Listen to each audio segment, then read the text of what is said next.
एक खास समुदाय के लोगों को निशाने पर लेने के आरोप झेल रहे जयपुर के हवा महल से बीजेपी विधायक आचार्य बाल मुकुंद इस बार ई रिक्शा को लेकर चर्चा में हैं।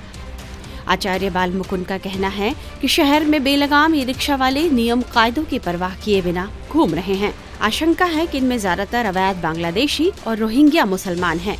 आचार्य बाल मुकुंद तो इन ई रिक्शा वालों की जांच के लिए सड़कों पर भी उतर आए हैं और उनके दस्तावेज की जांच कर रहे हैं। उन्होंने ई रिक्शा चालकों के अवैध रूप से बांग्लादेशी होने की आशंका जताते हुए पुलिस और प्रशासन से जांच करवाने तक की मांग की है।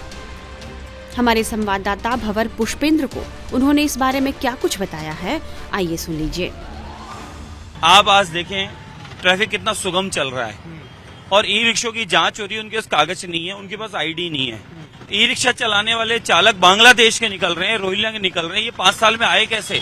इनको घुसने किसने दिया और इनको ई रिक्शा चलाते हुए शहर में रहने किसने दिया? आप कल को कोई दुर्घटना घटती है, कोई भी ऐसी भगवान न करे कोई ऐसी घटना घट जावे तो फिर उसका जवाबदेही किसकी होगी? शहर हमारा है, इसको स्वच्छ रखना, स्वस्थ रखना, सुव्यवस्थित रखना, ये जिम्मेदारी हमारी है। और लोगों की ये कामना थी कि यहाँ का जाम खत्म हो। आज देखो अब आराम से ट्रैफिक चल रहा है, जाम खत्म हो गया। ई रिक्शा वालों को आपत्ति क्या है अपने कागज देने की? कागज है ही नहीं, देंगे कहाँ से? ई रिक्शा से आईडी मांगे नहीं है, आधार कार्ड मांगे नहीं है, ई रिक्शा के कागज नहीं है, लाइसेंस मांगे नहीं है और फिर वो उनकी जांच करते नशा करते हुए मिले, तो ये तो ठीक नहीं है ना।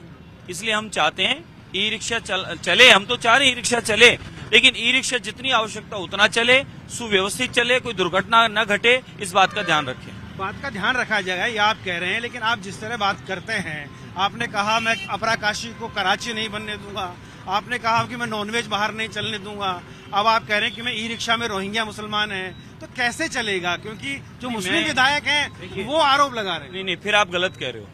मुसलमान हिंदू की बात नहीं हो रही है। ई रिक्शा में सभी वर्ग के लोग चला रहे हैं, हिंदू भी चला रहे हैं, मुसलमान भी चला रहे हैं, और भी कोई होंगे वो भी चला रहे हैं। लेकिन ई रिक्शा चला रहे हैं तो ई रिक्शा नियम कायदे से चलाएं, हम ये चाह रहे हैं। ई रिक्शा की जांच शुरू हुई और ई रिक्शा गायब हो गए। तो जब ई रिक्शा चालक अगर सही हैं, कागज हैं, तो देने में आपत्ति क्या है साहब? अच्छा, आपने जांच करा ली है, तो कितने रोहिंग्या मुसलमान निकल गए या कितने बांग्लादेशी निकल गए? पुलिस निरंतर जांच कर रही है। लगभग ये माने 150-200 ई रिक्शा वाले जो हैं उनके पास कागज नहीं मिले हैं और उनके पास में न कोई आईडी है, न वोटर आईडी उनके पास में। तो हम तो चाह रहे हैं कि पूरे शहर में एक तो किराएदार वेरिफिकेशन होना चाहिए, तो पता चले कि कौन लोग हैं, कहाँ से आए हैं, कैसे रह रहे हैं। और दूसरा, ई रिक्शा या कोई भी गाड़ी घोड़ा चला रहे हैं जो लोग, वो लोगों के पास में कागज है कि नहीं है, वो लोग भी नियम से चल रहे हैं नहीं चल रहे हैं। अभी पुलिस ने जांच शुरू की, ई रिक्शाओं ने चलाना बंद कर दिया। अगर वो सही है तो चलाने में कहाँ आपत्ति है उनको? क्योंकि वो नशा करते हुए जो चला रहे उससे दुर्घटनाएं घटित हो रही थी। ई रिक्शा पलटी खा रहे थे, लोगों का सामान ई रिक्शा में लेके लोग भाग रहे थे, ऐसा लोगों का आरोप था। कई थानों में केस दर्ज है। तो हम तो यही चाह रहे थे कि इनकी जांच होनी चाहिए, कौन लोग हैं ये। बाल मुकुंद ने इससे पहले इस मुद्दे को जनवरी में राजस्थान विधानसभा सत्र के दौरान भी उठाया था। उन्होंने सदन में विशेष रूप से शहर के परकोटे इलाके की सड़कों पर ई रिक्शा के बढ़ते दबाव और उससे राहगीरों और अन्य वाहन चालकों को हो रही परेशानी पर अपनी बात रखी। उन्होंने तब भी अवैध रूप से बांग्लादेशी होने की आशंका जताते हुए सरकार से इन रिक्शे वाले की जांच की मांग की थी। ई रिक्शा का मुद्दा उठाने से पहले बाल मुकुंद चुनाव जीतने के तुरंत बाद अवैध मांस की दुकानों को लेकर मोर्चा खोलकर बैठ गए थे। अफसरों को अवैध मीट की दुकानें बंद करवाने का निर्देश देते हुए उन्होंने दुकानदारों को फटकार लगाते हुए यह कहा था कि क्या जयपुर को कराची बनाना चाहते हो? कुछ दिनों पहले उन्होंने यह कह दिया कि अगर वक्फ बोर्ड की आवश्यकता नहीं है तो इसे बंद कर देना चाहिए। पहली बार विधायक बने बाल मुकुंद आचार्य हर बार मीडिया की सुर्खियों में रहते हैं।